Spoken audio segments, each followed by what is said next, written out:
I know I could, but I'm not because I'm on a roll right now, and now I have the diversification I need. And you know what? One of the things that always bothered me was I have these 90% of my players are black. I mean, that the reality of it. And they started lacing on shoes and their sneakers when they're 6 years old, and they played grade school ball and middle school ball and high school ball and AAU ball and in college, and then they might have gone into coaching. But what's next for them? So I said, I'm going to create an environment that, since they loved it so much, they've made their life that hopefully I can bring the next step, ownership. So I have a dozen ex-ABA players that today own their own professional basketball team. How good is that? I will tell you, Harold, we are underachieved in our recognition, and one of the reasons we're underachieved is that I really believe that ESPN and Fox Sports and ABC, NBC, CBS, Turner were intimidated by the NBA because they saw this tidal wave of the ABA developing, and so we have never really had the exposure we should. But if the world knew the ABA story, we'd be the most successful, profitable league ever. Okay, but we're not. Okay, we are what we are. We're doing fine. We're in our 20th year. And then lo and behold, people like you who are so much into the digital world, so much into the streaming world, the satellite world, all of new technology, have now made it possible for us to be able to bring the product we have to the world. Me being on your show, seeing me sitting in my bunker basement, I should have cleaned it up. I've got my new keyboard back there and stuff. But we will, this year, we've created the ABA TV network, and the ABA TV network is a series of cable companies and streaming companies, reputable, capable, that are going to be carrying 6, 8, 10 ABA games on a weekend. And we have the ability to put out, for the first time worldwide, into millions of homes, what we are all about, how exciting our games are, how good our players are, and the core and fabric of our league. We are a league of honor, integrity, ethics, sportsmanship, honor. Everybody that knows me know that to me, our code of ethics and code of conduct and our standards and requirements, no other league has that kind of a philosophy that says you will treat people with dignity and respect. And if you don't, you can't be in the league. And, we've had a reputation many times, Harold, that a lot of teams leave the ABA. Through these 20 years, I don't know a dozen teams that would not want to come back if I gave them a chance to come back.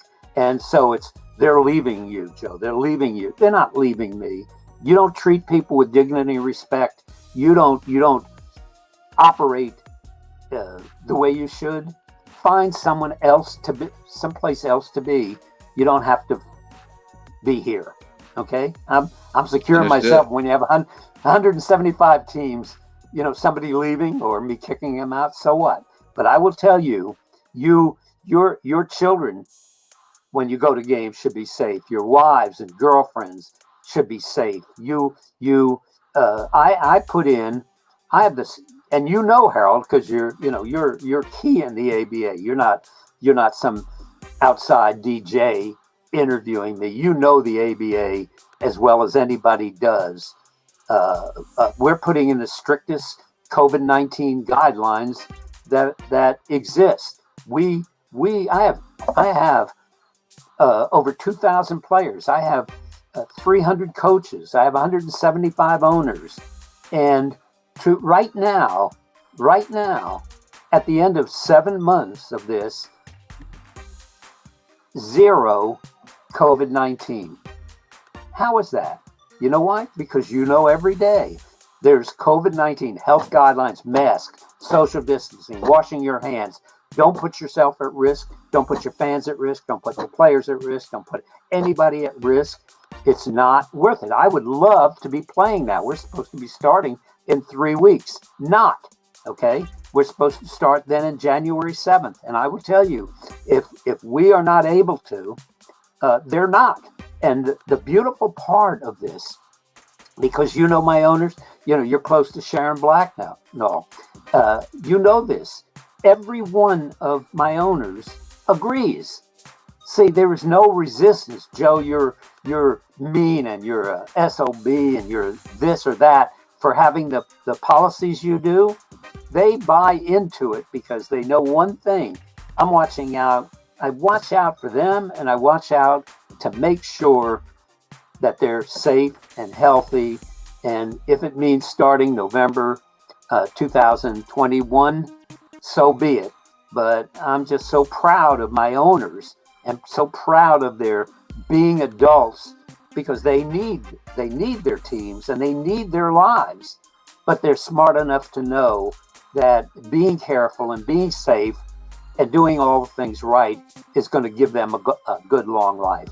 That's a lot of rambling, but you get the No, no, picture. no. We understood it perfectly, and I mean that's a great, great way to segue this. So, tell me the future of what Joe Newman sees on the horizon, because you put a lot of time in this, man, and I know you want to just ride off in the sunset and go to the beach and kick it on and you and Connie have a great time in life. So, tell us what's going on with the ABA in the future, and really what's going on with you.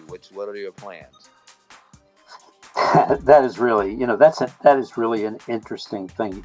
As you know, Harold, in addition to the ABA TV network, which I've described, and I have a new radio network with Kenny Kelly, who happens to own the Atlanta Rappers, and is really a bright young man, and like himself, an entertainer and basketball, and he's sort of very good that way. One of the things that concerned me about the ABA is that all of our teams play in rented facilities. They might be junior colleges, community colleges, or might be large high schools with full size basketball courts. And it occurred to me that because we only play 10 home games, not 40 like they do in the NBA, that my owners have a window of only 10 games in which to be able to generate the revenue they need.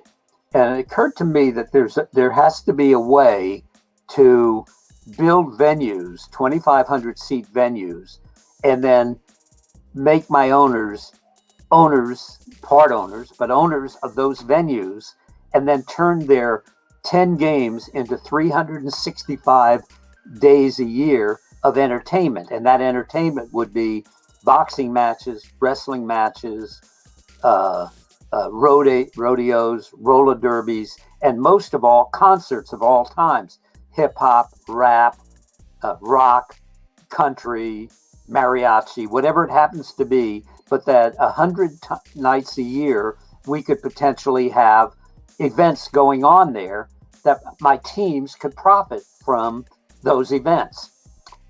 And then have a full time business and equity.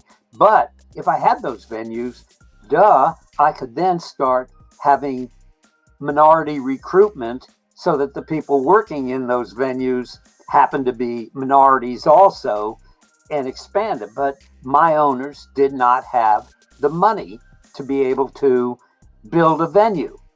And as you know, because you were part of it and an integral part of it, and even named it, I came up with a concept of selling the seats, the individual 2,500 seats, for a set amount of money, and the owner of that seat would receive a percentage every time a ticket is sold.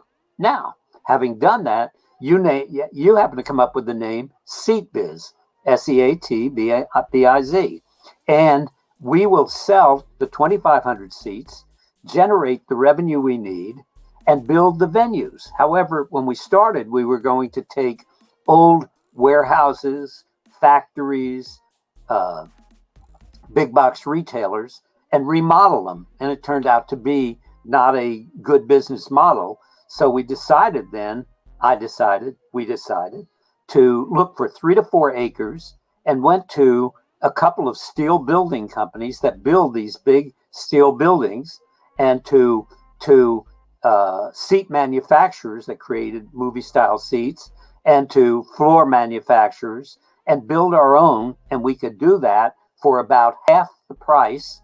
And so between financing them with SeatBiz, we will go into the venue business, look for the 3 to 4 acres. And then, as is everything else, along came COVID-19, no concerts, no boxing, no wrestling, no MMA, no rodeos. So I put that on the back burner, which I'm about, if we are turning the corner, to bring it out of the back burner and to have the venue program as a major thrust. Well, as you know, I'm 83, okay, and I really have to look out for my 175 plus owners.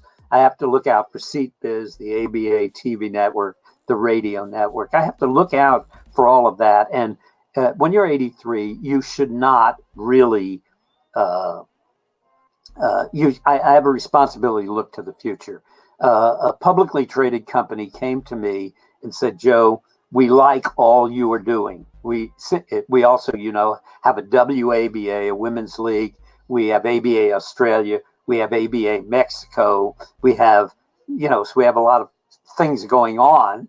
And Joe, would you be interested in selling? We're a publicly traded company. Your controlling interest in it.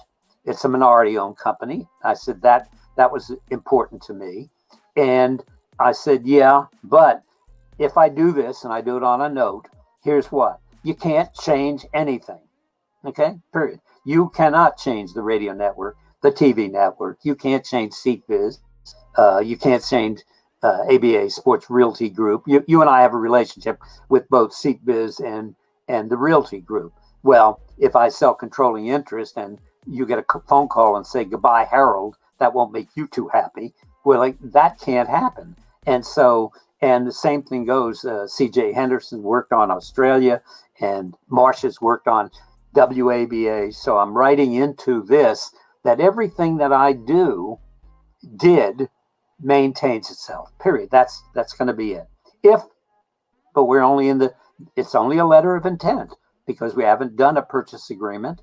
And so right now, I'm going to continue to operate the ABA in the exact same way I have, hands-on. And even after they come in, there will be many months of me with the control that I have. And as you know, having worked with me, I don't want to call myself a control freak, but let's just say I really am sensitive to every single element of the ABA. But I have this technique of, once I put someone in charge of something, micromanaging is absolutely not what I do. I don't micromanage anything. I have enough respect for an individual that if I say, "You are in charge of social media," you do it. I'm not going to tell you how to do social media. And if you're in charge of entertainment, you do the entertainment. What do I know about entertainment?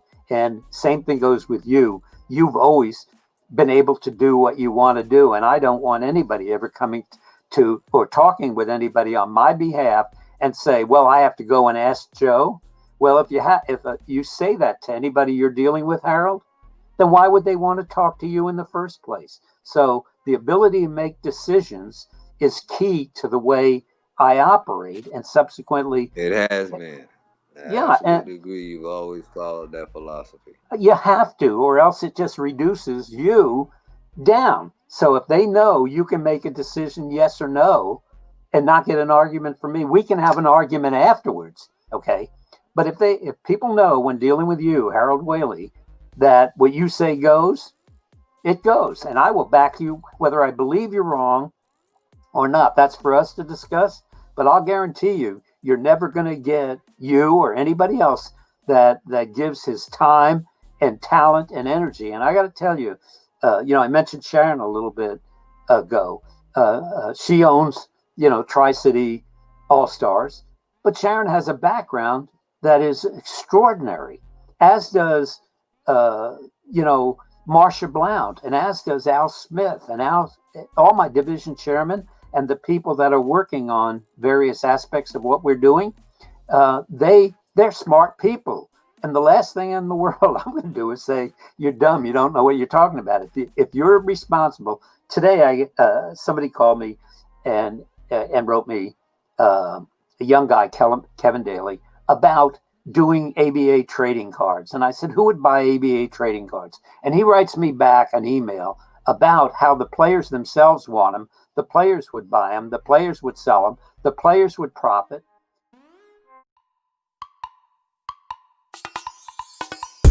Sweet.